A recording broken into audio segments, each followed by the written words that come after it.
Buenos días, qué bueno es estar con ustedes nuevamente, es una bendición. Vamos a alabar al Señor esta mañana, así que vamos a orar. Señor, gracias porque tú eres bueno. Señor, gracias porque tú eres siempre, pero siempre eres maravilloso y misericordioso, Señor, con nosotros.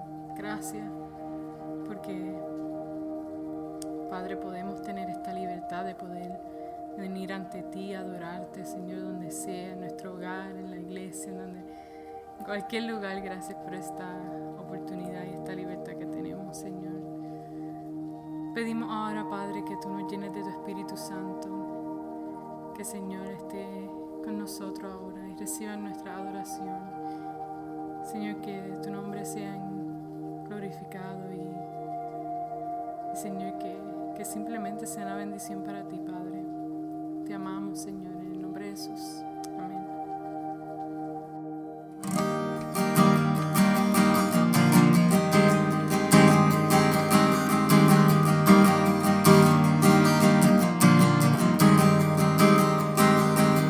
Cuando la oscuridad me quiere ahogar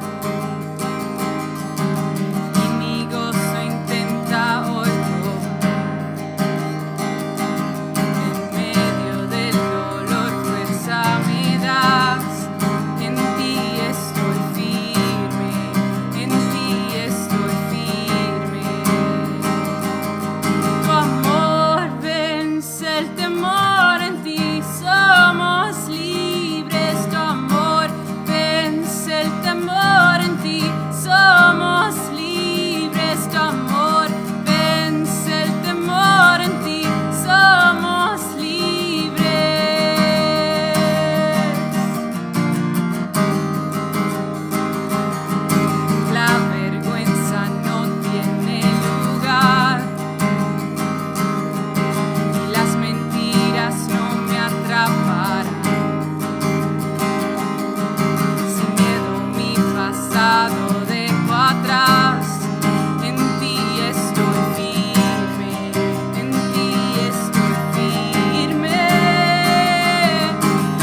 cuánto te amamos,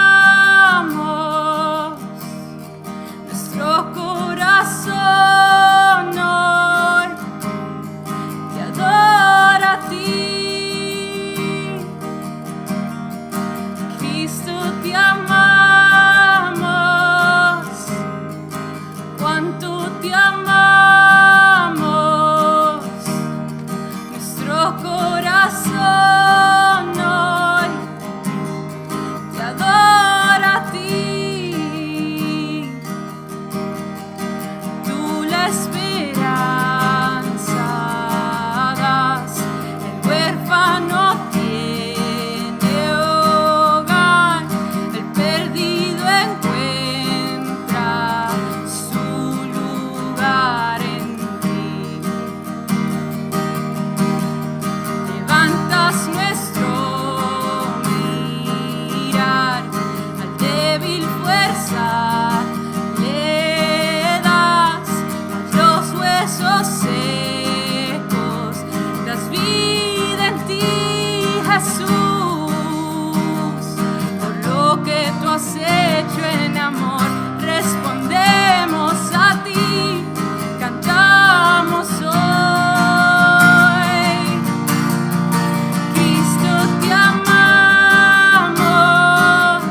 Buenos días, qué bueno nuevamente poder estar con ustedes a través de este medio. Nos gozamos en este día de poder estar alabando y glorificando el nombre de nuestro Señor Jesucristo. En esta mañana le voy a invitar a que abra su Biblia en el Evangelio según Marcos, en el capítulo 1, versículo 29. Marcos 1, versículo 29. Hoy vamos a estar meditando en la palabra, estudiando la palabra, sobre lo que sucede cuando invitamos a que Jesús entre en nuestra casa, en nuestra vida, pero también en nuestra casa, en nuestro hogar. Amén. Este pasaje que vamos a leer en esta mañana, pues siempre ha sido muy conocido como el milagro de la sanidad de la suegra de Pedro. Y dice la Escritura de esta manera: al salir de la sinagoga, vinieron a casa de Simón y Andrés con Jacobo y Juan. Y la suegra de Simón estaba acostada con fiebre, y enseguida le hablaron de ella. Entonces él, hablando de Jesús, se acercó y la tomó de la mano y la levantó, e inmediatamente le dejó la fiebre y ella les servía. Vamos a orar en esta mañana. Gracias, Señor, por tu amor, y gracias por llegarte hasta nosotros, tocarnos, porque tú nos tocas con tu amor y nos levantas. Es nuestro deseo en esta mañana, Señor, servirte por la manera tan amorosa y tan tierna en que nos has tocado a cada uno de nosotros y has puesto tus manos de sanidad en nuestras vidas y has sanado nuestras enfermedades y condiciones y nos sanas, Señor, para servirte, para ser de bendición en tu reino.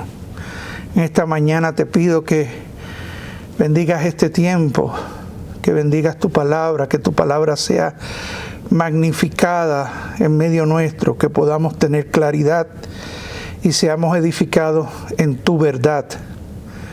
En el nombre de Jesús. Amén y amén. La semana pasada estuvimos viendo cómo Jesús en el día sábado, en el día de reposo, entró en la sinagoga y comenzó a enseñar la palabra. Y mientras enseñaba la palabra, un hombre con un espíritu inmundo fue libertado de manera poderosa. Pudimos ver la autoridad de Jesús sobre los espíritus inmundos. Pudimos ver la autoridad de Jesús mediante la enseñanza de la palabra. Y dijimos que la palabra de Dios es poder y potencia, que la palabra de Dios tiene poder, que es espada de doble filo, que penetra hasta lo más profundo del ser humano. Dijimos que la autoridad de Jesús, vimos también la autoridad de Jesús mediante su compasión en libertar a este hombre, en sanar por completo a este hombre. También vimos la autoridad de Jesús mediante la respuesta de la gente. Lo que la gente comenzó a decir, a difundir a través de lo que habían visto, de lo que habían presenciado, de cómo Jesús enseñaba la Escritura con autoridad, no como los escribas, no como los fariseos. Cómo ellos se habían sorprendido y decían, pero ¿qué es esto? ¿Qué nueva doctrina es esta? Que con autoridad enseña la palabra y echa fuera los demonios.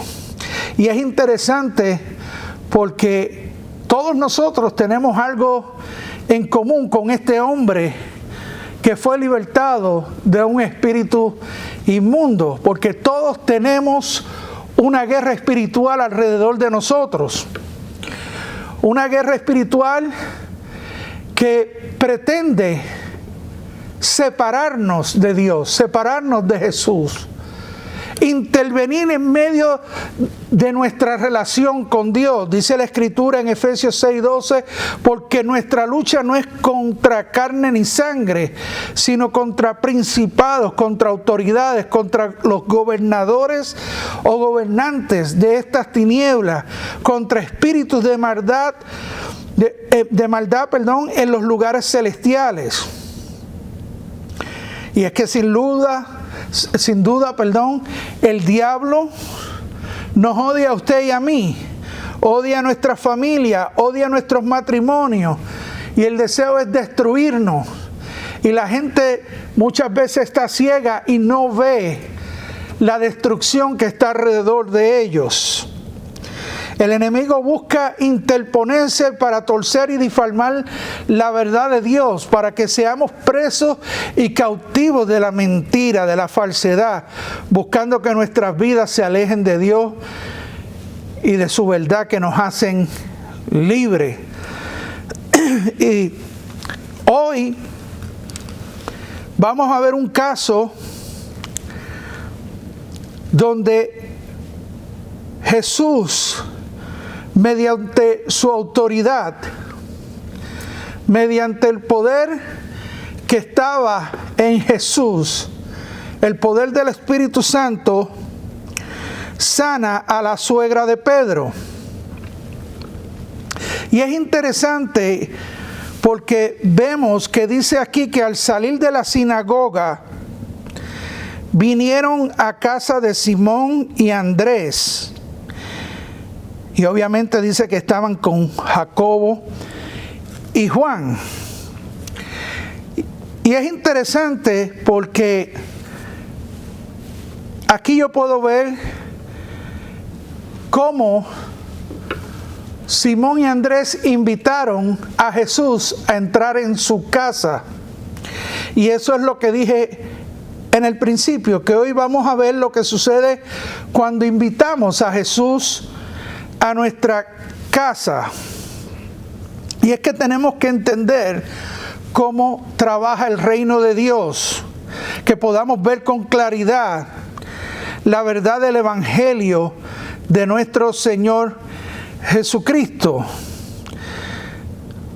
Nosotros somos sanados, somos transformados para estar en comunión, para estar en coinonía, y así poder servir a nuestro Señor y Salvador Jesús. Así es como funciona el reino de Dios. Damos de gracia lo que de gracia recibimos. Jesús toma nuestras vidas que están hechas pedazos, están atadas, sin libertad, enfermas, maltrechas, y las transforma, las cambia, rompe las cadenas, rompe las ataduras que hay en nuestras vidas, sana toda enfermedad, tanto física, emocional, mental, como también espiritual, para utilizarnos para su reino, para utilizarnos para su obra, para que podamos servirle, para que podamos ser de bendición a las personas que nos rodean, a las personas con las cuales entramos en contacto. Y es que en la pasada enseñanza estuvimos viendo que Jesús enseñaba con autoridad, no como los escribas. Y es que los escribas no enseñaban con autoridad. Ellos simplemente lo que hacían era mencionar como tal fariseo o tal maestro o tal rabí, ellos interpretaban la ley. Y es que muchas veces esta gente interpretaban la ley a su manera. Habían unos que eran conservadores, pero habían otros que eran demasiado liberal. Por ejemplo, habían rabíes que decían que en el día de reposo no se podía ni escupir en el piso, porque de esa saliva podían hacer una planta y eso era sembrar. Mire qué ridículo. Hoy en día, yo estuve hablando con unas personas que fueron a Israel, y hoy en día todavía hay elevadores que están programados para que suban a cada piso de ese edificio y que la persona no tenga que tocar el elevador, porque eso es trabajar. Eso es algo sumamente ridículo y una interpretación demasiado liberal, que se va de lo que es el verdadero significado de la Escritura. Dios había establecido el sábado, dijo: 6 días trabajarás y el 7º día descansarás, para que la gente pudiera descansar físicamente, para que la gente pudiera buscar la perspectiva de la eternidad. Y hoy es igual. 6 días trabajamos y 1 descansamos, porque es que no podemos estar trabajando todo el tiempo. Tenemos que tener un momento de reposo, donde podamos reposar, donde nuestro cuerpo pueda fortalecerse, donde mentalmente nosotros podamos recibir fuerzas de parte del Señor para continuar en una nueva semana, para que podamos meditar en la grandeza de Dios, en las bendiciones de Dios. Pero estos rabíes, ellos interpretaban la ley a su manera, y de esa manera juzgaban incorrectamente a nuestro Señor Jesucristo, porque nuestro Señor Jesucristo había venido a salvar lo que se había perdido. Fíjese qué interesante que cuando nosotros vamos un momento al Evangelio de Lucas, en el Evangelio de Lucas, en el capítulo 4, dice que Jesús salió del desierto y fue a Nazaret, a la ciudad donde él se había criado, y que allí entró en el día de reposo en la sinagoga, algo muy parecido a lo que ocurrió en Capernaum, porque esa era la costumbre de Jesús, de ir y congregarse, de buscar la perspectiva de la eternidad, de buscar ese momento donde pudiera estar en comunión con Dios y pudiera estar en comunión con los hermanos. Y dice en el capítulo 4 que Jesús, cuando entró en la sinagoga en el día de reposo en Nazaret, dice que se le dio el rollo del profeta Isaías, y que cuando lo abrió, halló el lugar donde estaba escrito: el Espíritu del Señor está sobre mí, por cuanto me ha ungido para dar buenas a los pobres, me ha enviado a sanar a los quebrantados de corazón, a pregonar libertad a los cautivos y vista a los ciegos, a poner en libertad a los oprimidos y a predicar el año agradable del Señor. Y dice que cuando terminó de leer, enrolló el libro, se lo dio y les dijo: hoy se ha cumplido esta escritura delante de vosotros. ¿Por qué? Porque Jesús había venido con esta misión. ¿Para qué? Para dar buenas nuevas, para sanar, para pregonar libertad, para dar vista y para proclamar el año nuevo agradable de Dios. Entonces, él en la sinagoga sana a este hombre de ese espíritu, o más bien liberta a este hombre de ese espíritu que estaba atormentándolo. Entonces, la gente se maravilló porque enseñaba como quien tenía autoridad. Ahora, al salir, pues vemos que se dirigen hacia la casa de Simón y Andrés. Y antes de entrar ahí, es importante mencionar esto, que muchas veces nosotros no entendemos cómo funciona el reino de Dios. Y es que Jesús rompe con todo patrón religioso y todo dogma de hombres para establecer su reino. A veces nosotros pensamos que Jesús, Dios, tiene que hacer las cosas de una manera. y tratamos de encajonar a Dios en esa caja. Y si se sale de esa caja, entonces decimos, no, eso no puede ser de Dios. Y la verdad es que Dios puede hacer las cosas como Él quiere y como Él le place. Él es Dios, Él es soberano. Y Él no se tiene que sujetar a ningún hombre, ni a ningún patrón religioso, ni a ninguna dogma de hombre. Él tiene autoridad para sanar en el día de reposo y para ayudar a la gente a levantarse y adorar. Y eso es lo que vamos a ver hoy.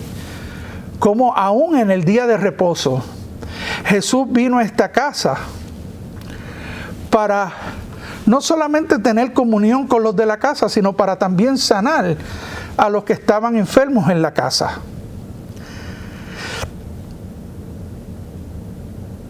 Y eso es lo que podemos ver cuando Jesús entra en nuestra casa. Cuando Jesús entra en nuestra casa, Él llega y si nosotros le invitamos a que entre, Él va a venir a nuestra casa y tendremos comunión con Él. Dice que al salir de la sinagoga, vinieron a casa de Simón y Andrés. Y este incidente ocurrió también en el día de reposo. Y en el Antiguo Testamento, la gente se congregaba en estas sinagogas después de que el templo había sido destruido. Y ahora en el Nuevo Testamento Jesús estaba estableciendo una nueva forma, una nueva manera, que para muchos fue romper con los esquemas religiosos, y era reunirse en las casas. Así que al salir de la sinagoga, vinieron a casa de Simón y de Andrés para allí juntos comer y tener koinonía, fellowship, convivio juntos. Y este es uno de los aspectos importantes donde se ha construido la iglesia del Señor. Cuando vamos a los comienzos de la iglesia en Hechos de los Apóstoles, si usted va un momento a Hechos de los Apóstoles, en el capítulo 2,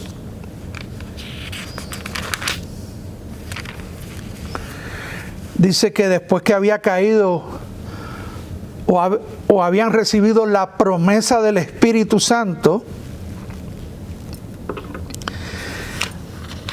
dice que en aquellos días estaban reunidos en una casa. El Señor les había dicho que se reunieran, que no se fueran de Jerusalén hasta que viniera la promesa. Estaban reunidos en aquella casa y dice que mientras estaban reunidos en aquella casa, en el versículo primero dice, en el primero, cuando llegó el día de Pentecostés estaban todos unánimes juntos, y de repente vino del cielo un estruendo como de un viento recio que soplaba, el cual llenó toda la casa donde estaban sentados. Así que esa era la costumbre que estaba estableciendo nuestro Señor Jesucristo.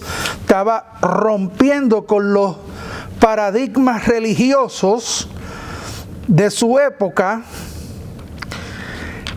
de estar reunidos en la sinagoga, para reunirse en las casas y comenzar así su iglesia.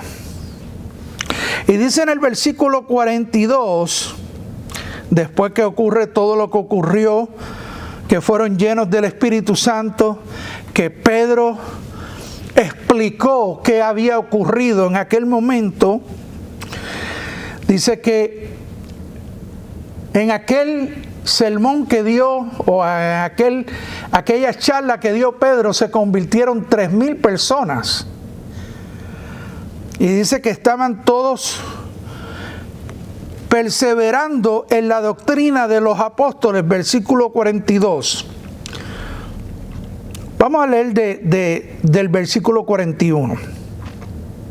Dice, así que los que recibieron su palabra fueron bautizados y se añadieron aquel día como 3,000 personas.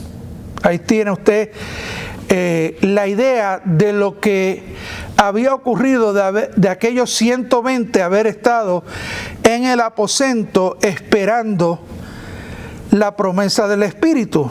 De 120 ahora pasaron a ser 3,000. Y dice que perseveraban en la doctrina de los apóstoles, en la comunión los unos con los otros, en el partimiento del pan y en las oraciones. Y estos son 4 aspectos esenciales donde la iglesia debe perseverar.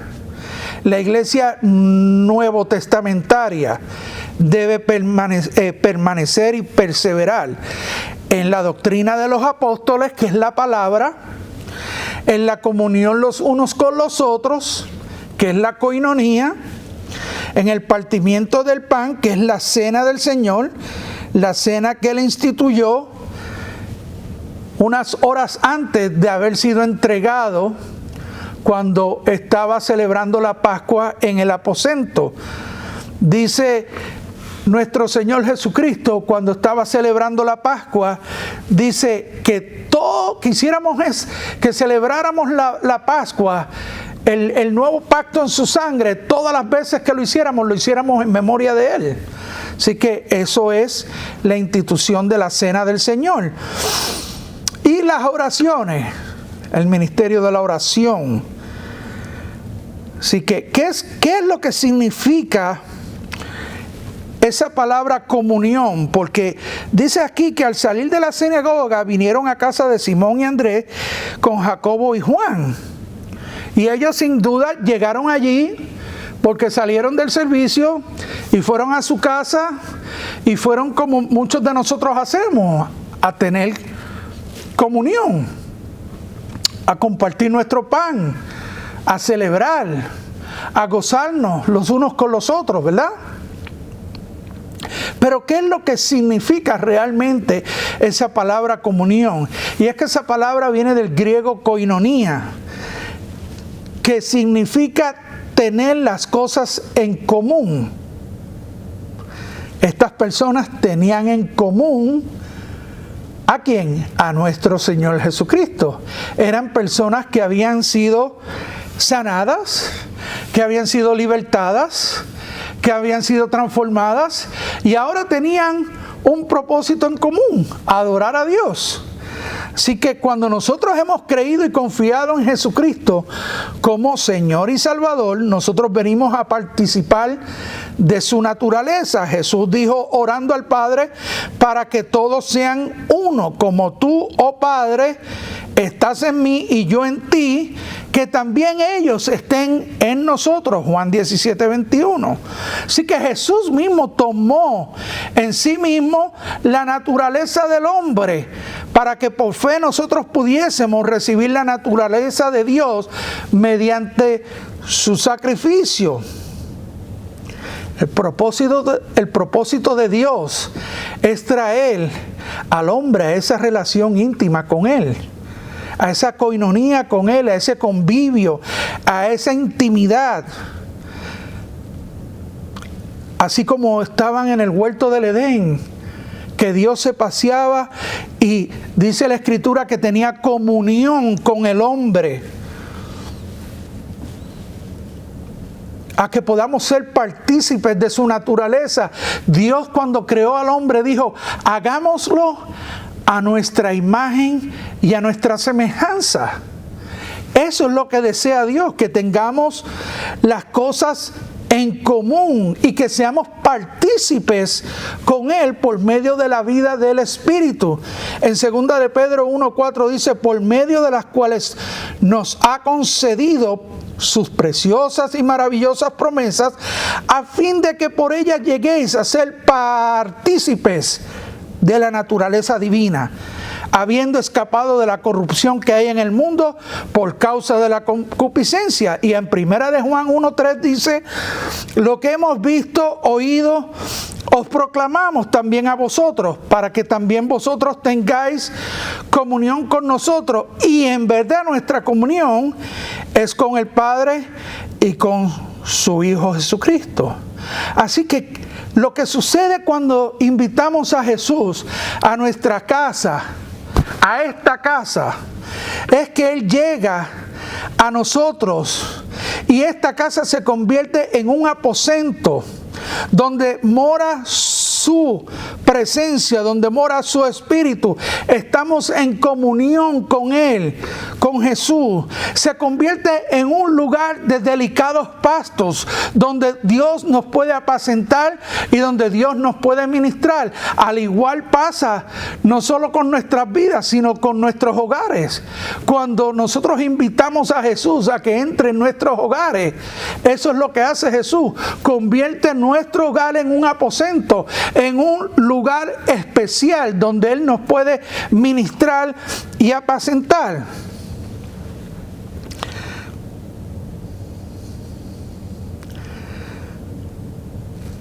Ahora bien, lo más seguro, dice, y la suegra de Simón estaba acostada con fiebre, y enseguida le hablaron de ella. Es interesante porque cuando vemos este versículo hay muchas cosas que podemos hablar de este versículo. Número uno, ¿por qué la suegra estaba con Pedro? Y podemos sacar unas conclusiones. Lo más seguro, el suegro de Pedro había muerto y él tenía a su suegra en la casa. Se había mudado con él, cumpliendo la ley de cuidar las viudas. También dice que Jesús había estado con él allí en Capernaum. Y según la tradición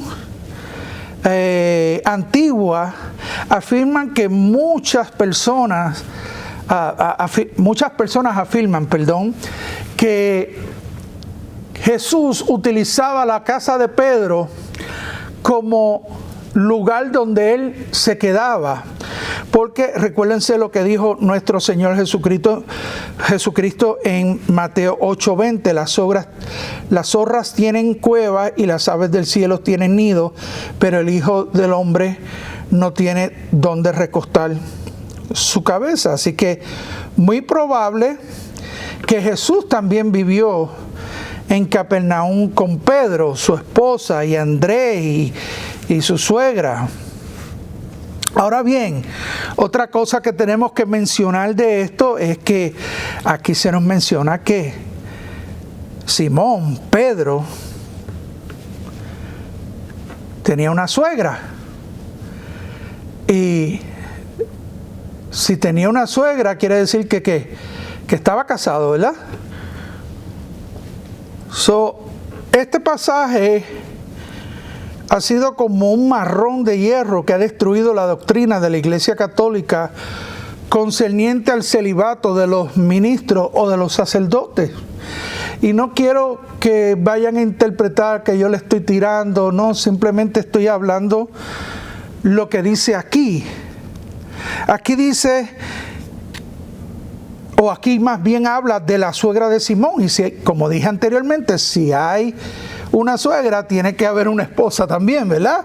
Así que yo creo en lo que dice la Escritura, conoceréis la verdad y la verdad os hará libre. Así que la verdad es que Pedro, al ser considerado como el primer papa, ¿verdad?, por la Iglesia Católica, pues aquí habla de que el primer papa estuvo casado, aunque dice la tradición católica y la doctrina católica que la autoridad recae sobre Pedro, que es el primer papa. pero eso no es cierto, porque la Escritura dice que es sobre Jesús. Dice claramente que cuando Jesús le preguntó a los discípulos, ¿y quién decís vosotros que soy yo? Pedro le dijo, tú eres el Cristo, el Hijo del Dios viviente. Y Jesús le dijo, esto no te los reveló ni carne ni sangre, sino mi Padre que está en los cielos. Y sobre esa roca edificaré mi iglesia. Sobre esa revelación, sobre que Él era el Hijo, o Él es el Hijo, perdón, Él es el Hijo de Dios. Así como dice aquí en el versículo 1, principio del Evangelio de Jesucristo, Hijo de Dios. Así que Pedro nos dice que tenía una suegra, y para tener suegra pues hay que estar casado. Y también en 1 Corintios 9:5 habla de que Pablo le estaba diciendo a la iglesia de Corinto que él tenía el derecho también de estar casado. Porque así como Pedro y otro de los apóstoles, los medios hermanos de Jesús, estaban casados y llevaban a sus mujeres en los viajes ministeriales, él también tenía derecho de estarlo. Ahora bien, dice que entraron ¿verdad? En la casa de Simón y Andrés, y quiero hacer aquí un paréntesis, porque para mí es bien importante mencionar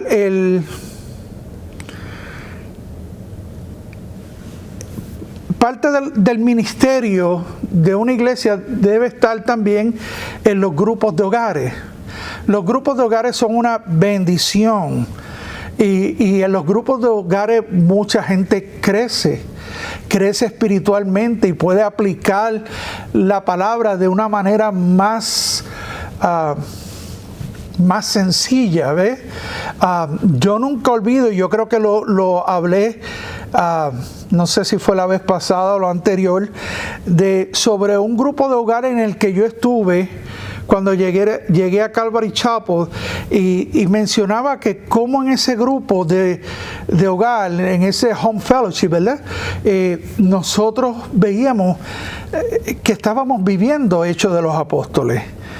Por todas las cosas, ¿verdad? Perseverábamos en la palabra, perseveramos en la comunión los unos con los otros, perseverábamos en el partimiento del pan, la cena del Señor, y en las oraciones. Y yo creo que es bien importante que yo mencione la importancia de que nosotros podamos tener ese ministerio en cada iglesia, de que nos podamos reunir en los hogares, porque en los hogares Dios trabaja en el corazón de muchas personas. Amén. Así que hay que invitar a Jesús a entrar en nuestro hogar.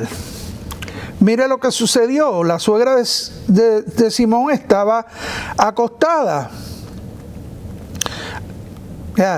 Se me olvidó mencionar este pasaje de Apocalipsis 3:20, donde dice: aquí yo estoy a la puerta y llamo, si alguno oye mi voz y abre la puerta, entraré a él y cenaré con él y él conmigo. Y por eso es bien importante invitar a Jesús a nuestra casa. Si nosotros invitamos a Jesús a entrar en nuestra casa, hay cosas que van quizás a estar mal en nuestro hogar, y entonces lo único que tenemos que hacer es pedirle a Jesús que lo arregle, que lo corrija, que lo haga correcto. Dice en el versículo 30, y la suegra de Simón estaba acostada con fiebre, y enseguida le hablaron de ella. Tan pronto como Jesús entró por la puerta, lo primero que hicieron fue decirle acerca de la suegra de Pedro, que estaba en cama con fiebre. La fiebre aquí significa fuego. Ella estaba ardiendo en fuego. Así como cuando usted le toma la fiebre a un niñito y está ardiendo en fuego, como si usted se la toma a un adulto también, está ardiendo en fuego, está súper caliente. Y esto es una fotografía clara de lo que es la intercesión. ¿Sabe? Hay personas que no son capaces o no pueden elevar una petición por sí mismas a Dios, pero entonces hay otras personas, ¿verdad?, que sí pueden elevar esa petición por estas personas. Aquí podemos ver claramente cómo las personas que se encontraban allí rápido fueron donde Jesús y le hablaron de ella, de la condición en que se encontraba. Y esto lo que nos dice es que si hay alguna cosa que está mal en su hogar, pídale a Jesús que lo arregle y Él lo hará correcto, Él lo corregirá. ¿Cuántos hogares no están necesitando la intercesión por algún familiar para que Dios intervenga? Yo soy producto de la gracia y la misericordia que Dios tuvo con mi madre, quien intercedió por mí para que viniese a sus pies. Me recuerdo de una hermana de la iglesia que cuando yo le entregué mi vida al Señor, ella vino donde mí y con ese amor y ese cariño me dijo: ¿cuántos años estuvimos orando por ti? ¿Cuántos años estuvimos orando por ti? Y yo me quedé sorprendido de que ella me dijera que habían estado orando por mí años. Y mi madre estuvo orando por mí años. ¿Y sabe qué? Hay alguien que ha estado orando por usted para que usted reciba sanidad, para que usted reciba una intervención divina de parte del Señor. También a lo mejor usted ha estado orando.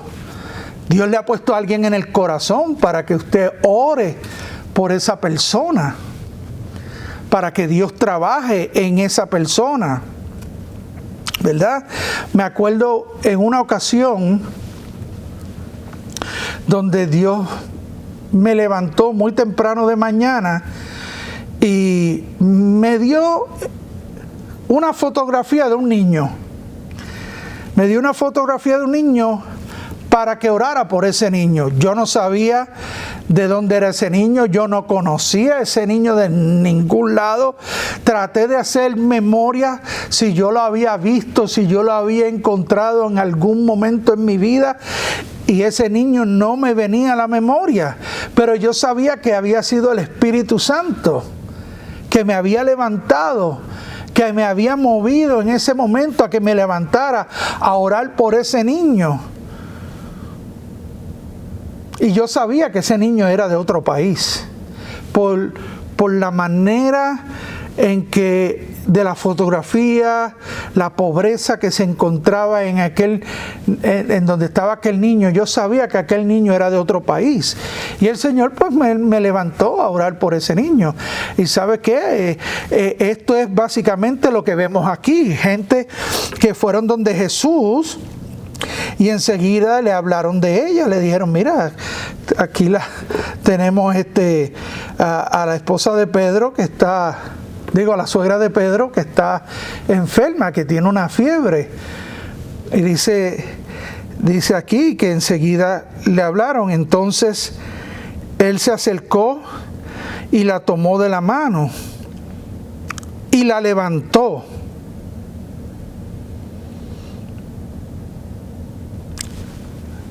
Qué increíble, ¿verdad?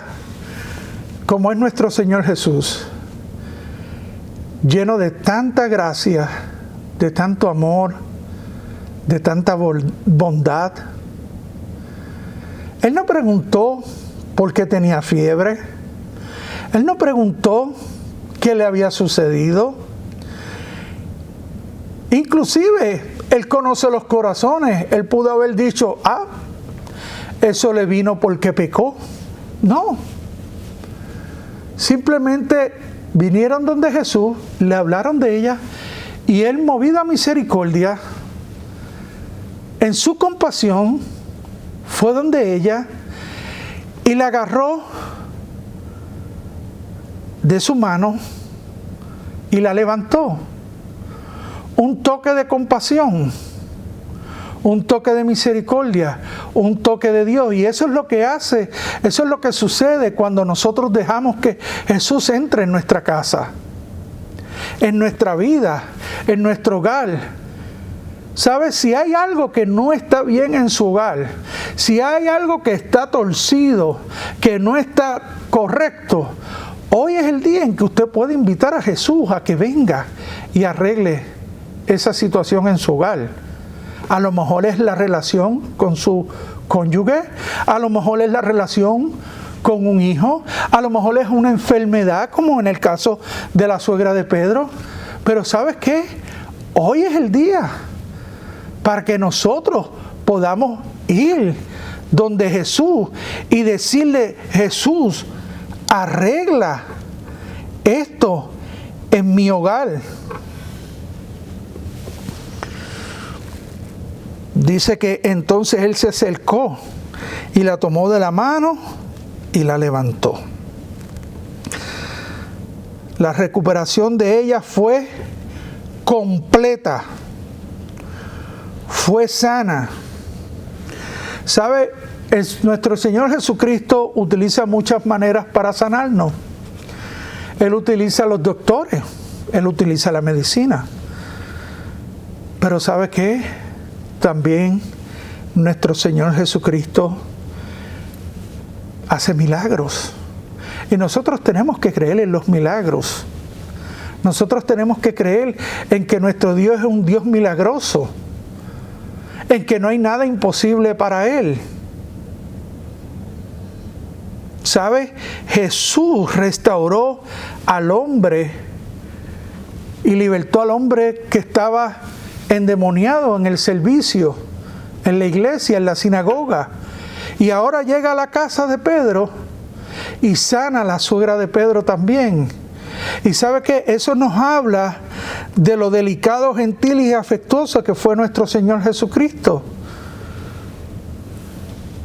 De la manera en que Él toma con un corazón tierno a esta dama, la toma de la mano y la levanta. Y es que cuando nuestro Señor restaura por completo. Fíjese que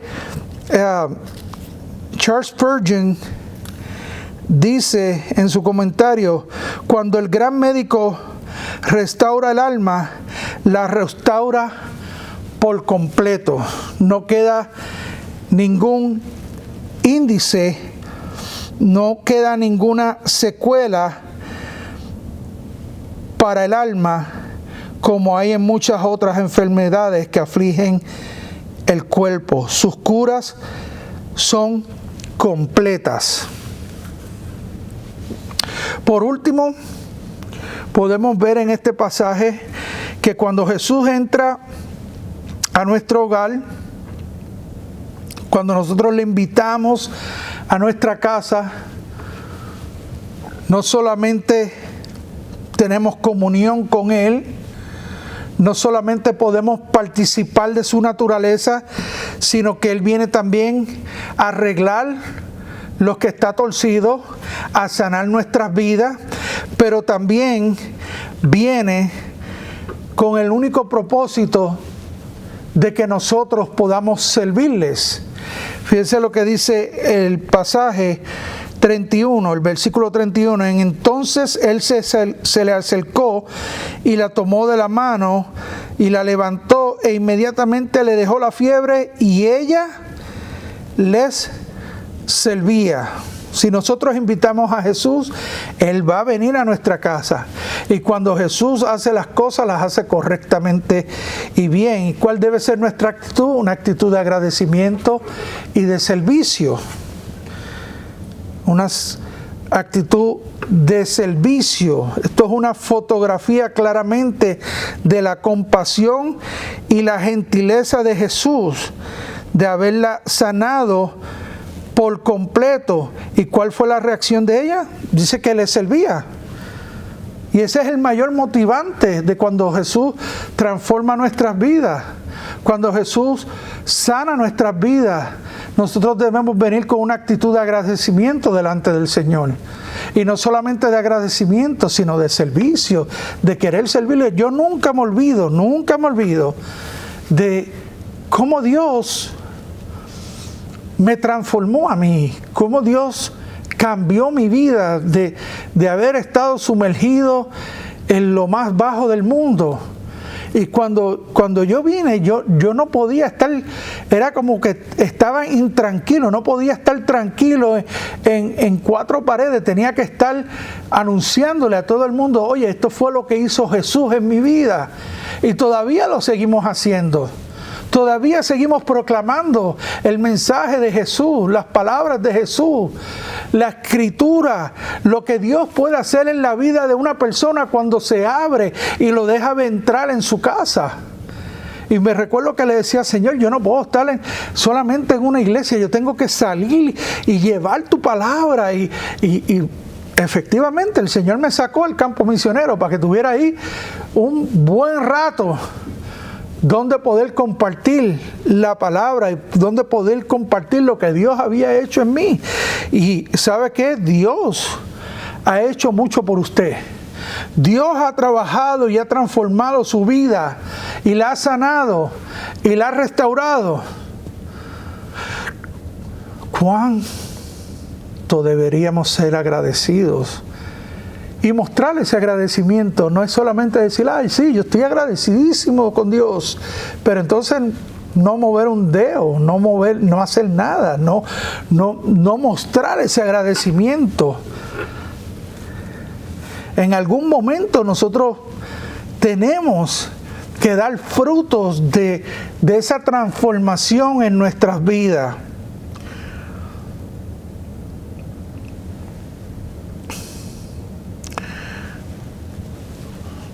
Nosotros somos sanados para poder servir.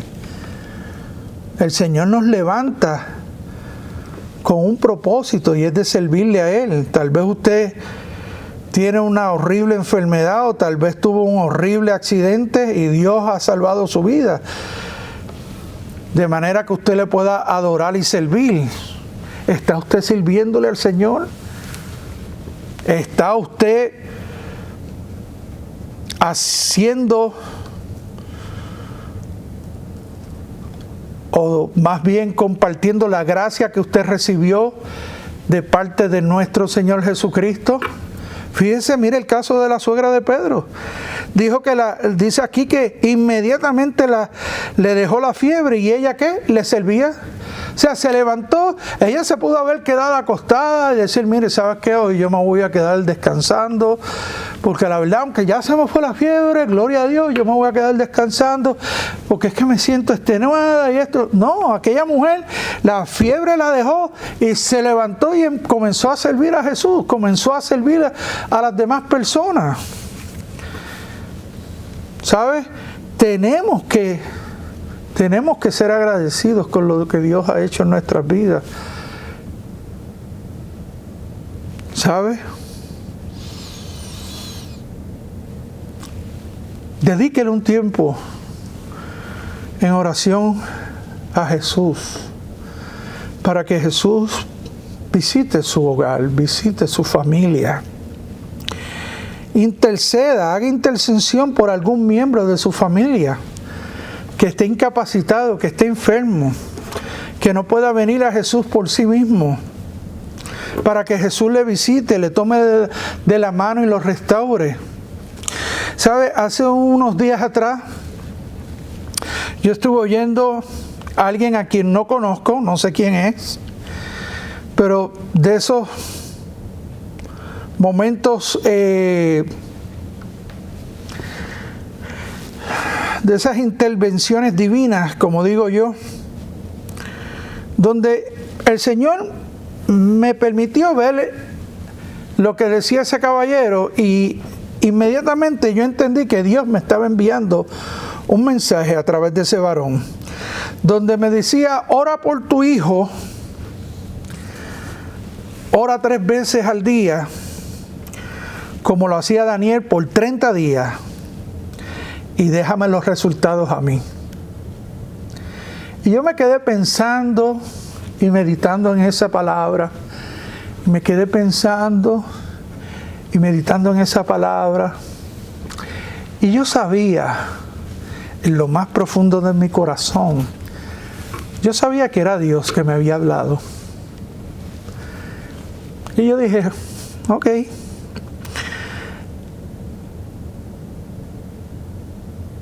No tengo nada que perder.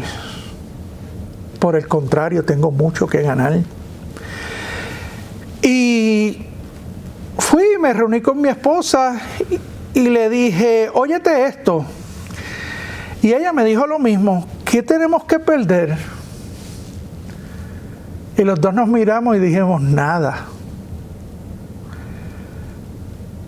Y así comenzamos a orar por nuestro hijo, para que Dios haga una obra en su corazón. Y yo sé que la Escritura nos dice que si dos de vosotros se pusieren de acuerdo sobre cualquier cosa que pidan en la tierra, les será hecho por mi Padre que está en los cielos. Dios está en control de su vida. ¿Y sabe qué? Hay alguien por el cual usted debe orar. Hay alguien por el cual usted tiene que interceder. ¿Sabe? Traiga a Jesús a su hogar. Traiga a Jesús a su casa.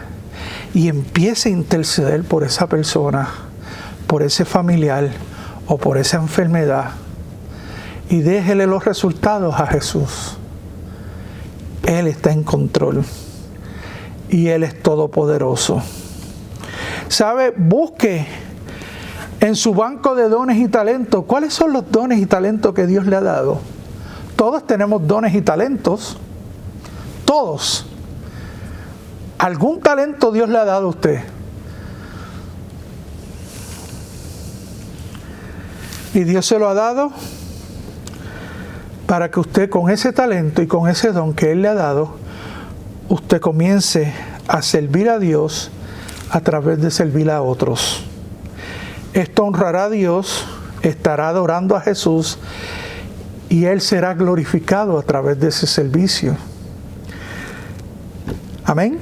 Así que en esta mañana ese es el mensaje. Jesús sanó la suegra y eso es el tema principal de este pasaje, ¿verdad? De que Jesús sanó la suegra, pero yo lo veo un poquito más allá, de qué fue lo que ocurrió cuando invitaron a Jesús a venir a la casa. Y ¿sabes? Aquí claramente lo dice, lo invitaron y hubo comunión, hubo koinonía, y Dios quiere restaurar su comunión con Él, que usted pueda restaurar su comunión con Él, que usted pueda tener esa comunión íntima con Él. Dios quiere sanar y transformar su vida y la vida de aquellos que lo rodean.